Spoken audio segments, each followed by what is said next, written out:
జనరల్‌గా ఫండ్ యొక్క ఆల్ఫా బలంగా ఉంది అంటే దీనికి ఏంటి అర్థం? ఫండ్ యొక్క ఆల్ఫా బలంగా ఉండడం అంటే ఆల్ఫా అనేది బెంచ్‌మార్క్‌తో పోలిస్తే ఈ ఫండ్ రిస్క్ అడ్జస్ట్ అయిన తర్వాత ఎంత ఆదాయాన్ని ఇన్వెస్టర్స్‌కి తెచ్చిపెడుతుందని కొలవచ్చు దీంతో. ఉదాహరణకి ఒక ఫండ్ యొక్క ఆల్ఫా 9.5% ఉందనుకుందాం.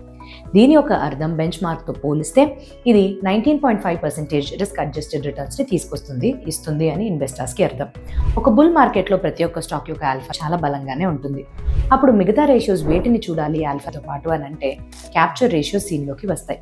Upside capture ratio, down side capture ratio. Upside అని అంటే మార్కెట్ ఎప్పుడైతే పెరుగుతుందో బెంచ్ మార్క్తో పోటీగా ఆర్ బెంచ్ మార్క్తో రిలేషన్గా ఇది ఎంత పెరుగుతుంది, ఎంత శాతం వరకు పెరుగుతుందని అర్థం.